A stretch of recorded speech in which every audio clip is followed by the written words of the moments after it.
Hi, I'm Rick Harlow. I'm here today to talk to you about doing some small-scale tree pruning. What we have next to us here is a pineapple guava, Fahoa celoiana, or sometimes called Acacia celoiana. This is a tree that's most commonly purchased as a shrub, and whenever you are thinking about a tree, it's something that evolves over time. Rarely do we find these in a large scale already as a tree. We have to train these as they grow. And sometimes I think this is the best kind of tree pruning because it's something that forces you to think about the character of the tree, the form of the tree, and these kinds of things. This is a great tree because it's small scale, never gets any taller than 20 feet. It has flowers which are fading now and starting to become fruit. The flower petals are edible. The fruit is edible. It doesn't produce so much fruit that you're overwhelmed at any one time with fruit, so it's a good ornamental that has some of the benefits of having some fruit and things. The petals, when they're first forming, are real pretty pink petals, and you can actually pop those off and eat them, and some people put those in salads. So what we want to do before we get started is talk a little bit about the tools that we would be using. I've got a pair of bypass pruners. Any kind of bypass pruners will work fine. It's always good to have a holster so that you can keep them right next to you. I've got some loppers, and these are for branches that are bigger than 1/2 inch. And then I've got obviously a hand saw, and we probably won't be using these two very much at all today. These are for larger branches, of course, and most of what we're going to be able to do today is right on the ground, just taking care of some of the problems of the tree. Before we get to it, one of the things I wanted to mention is whenever we approach a shrub or a tree or a vine or anything, we always want to ask ourselves the question, why? Why am I here? What is my purpose? What is my intent for being here pruning? There needs to be an objective. And the objective here would be to start to form this kind of large bush into something that looks a little bit more like a tree. Take care of the architectural problems of this and form it into a small scale tree. So it's been pruned once, probably about 3 years ago, when it was probably about waist high, and now it's up as tall as I am, and it's time to start thinking about forming this into more of a tree. So what we're going to be doing is going after architectural problems with this tree, crossing branches, rubbing branches, branches that are growing towards the center, branches that are growing straight down. And if we remove these problems of the tree, we'll find that we have already formed a much more appealing, healthy tree just by taking out what doesn't work. So here's a crossing branch. So this is a great example.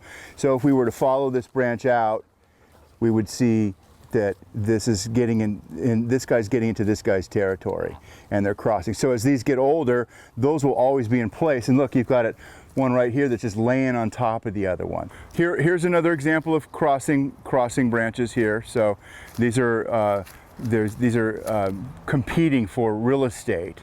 And then we have a great example of what we call parallel branches. Parallel branches are kind of doing the same job, you know, they're kind of repeating the same task, and usually parallel branches, if left alone, become crossing branches.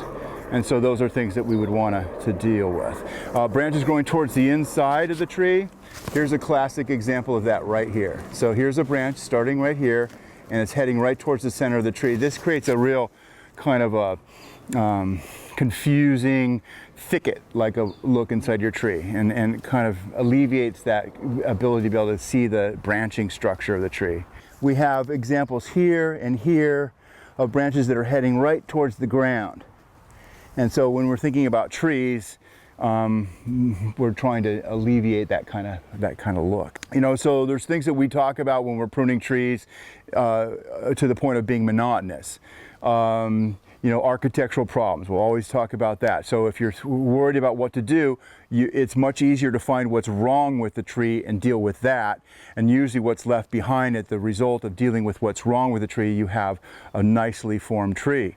But it's also really important to make sure that we're dealing with big branches first. So we're looking at the architecture and the form of the bigger branches, these that are on the inside here.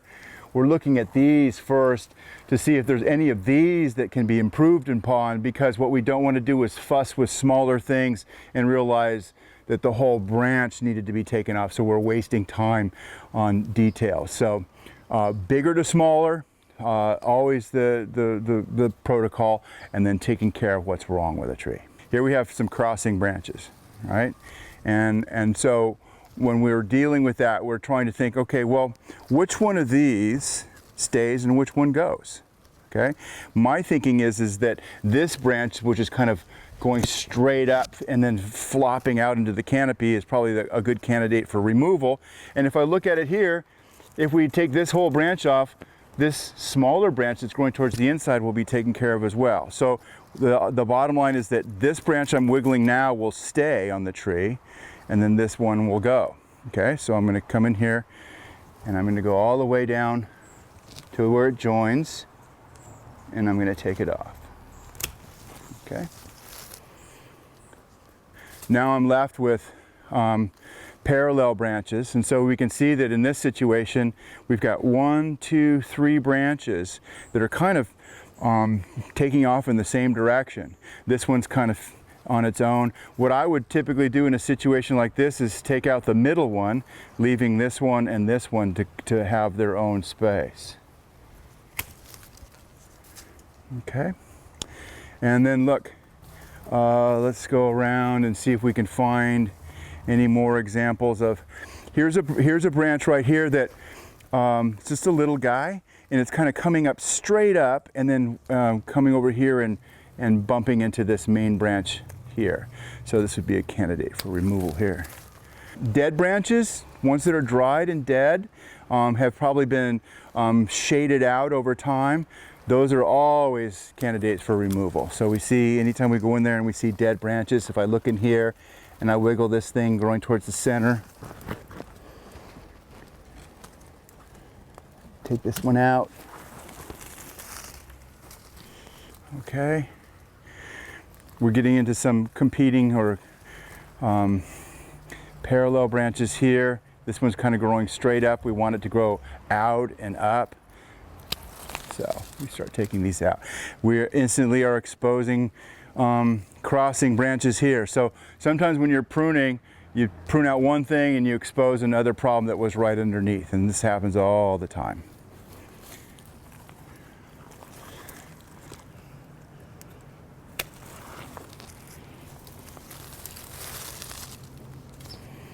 Now it's important, one of the things I'd want to say is that when I'm asking students to prune young trees like this, where they really have to think about it, we break them up into groups of 2 or 3, and they have to talk about each cut that they do. And sometimes they get so bogged down with that decision that it becomes an endless kind of torturous process.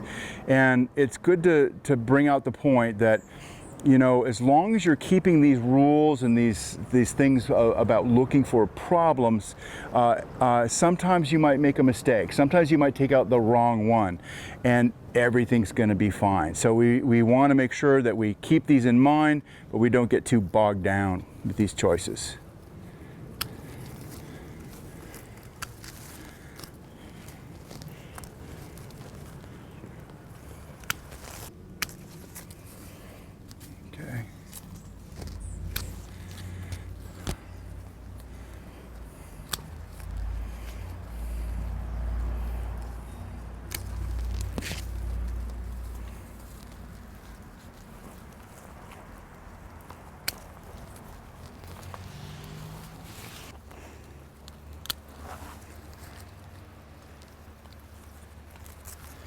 So we still have crossing going on here. So if I'm wiggling these things, I'm seeing where they go, what they're doing.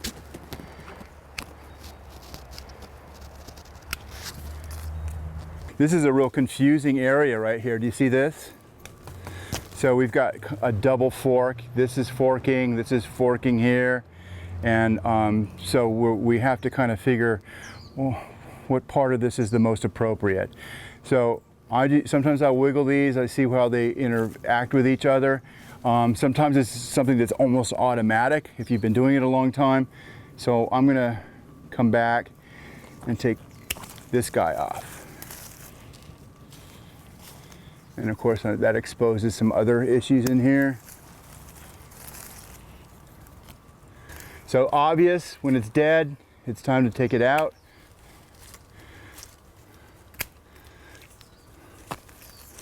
We got some competition going on here.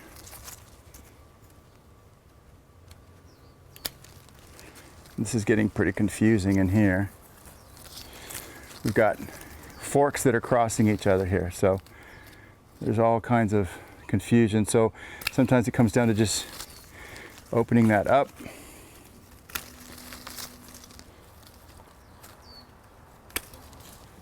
Again, this is something that's important to point out. You know, sometimes when I'm in here and I'm looking in these things and wiggling these branches and I make a cut right away afterwards, I think, oh, maybe that wasn't the right one. Maybe I should have thought about it a little longer. And in many cases, as long as you're following the basic rules, even if it wasn't the perfect choice, it's a choice that's following those rules and you'll be okay in the end.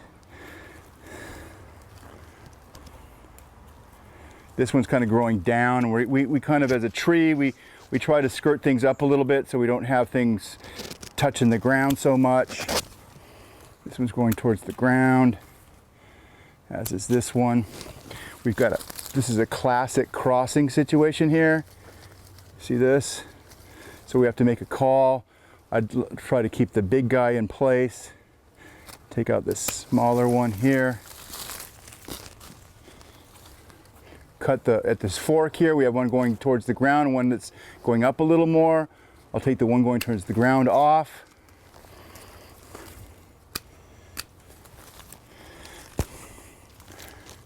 This branch is just starting to get shaded out way down here. So this is a good candidate to just remove altogether. And I'm wondering if this down here might not be a little far down as well.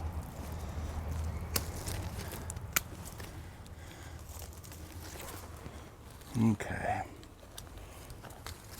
Here's one growing towards the center of the tree. So we'll take that one out. And then down at the very bottom here, this is what's called the sucker. See this? This is a sucker. And now suckers come are one of those things that we associate with stress. There's only one sucker here. I just think it's an opportunist, and so suckers definitely come off. So we'll take that off. That way we can see this really cool looking bark, and it'll start to look a little bit more like a tree. Here's a classic. Look at this one's coming up here, coming down and dropping below here, and getting all involved over here. So take that guy out. Here's one growing towards the center.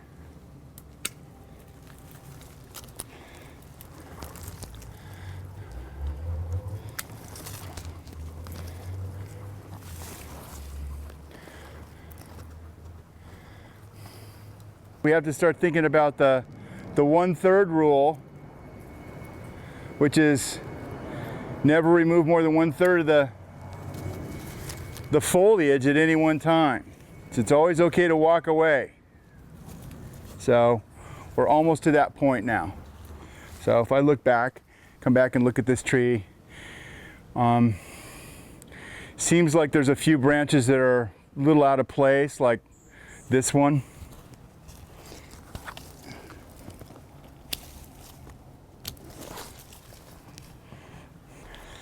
I think we're pretty good.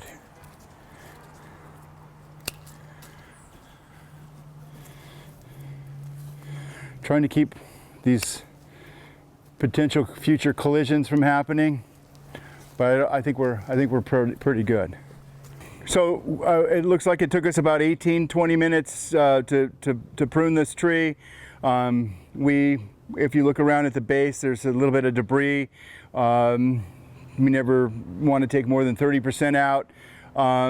You're starting to see the branches a little bit more, and one of the things we forget about with trees is the branching structure is just as an important of a component as just about anything else. In fact, if you were to think about how they show off landscapes, low voltage lighting at nighttime, what you're uplighting is the branching structure of trees. So having an opportunity to see the center of the tree a little bit, see this kind of cinnamon colored bark, this crackly bark, starting to look a little bit more like a tree. I could definitely go around and find more things to take off, but we're trying to follow the golden rule and not take off any more than 30%, and it'll always be there coming down the line, so we can come back later.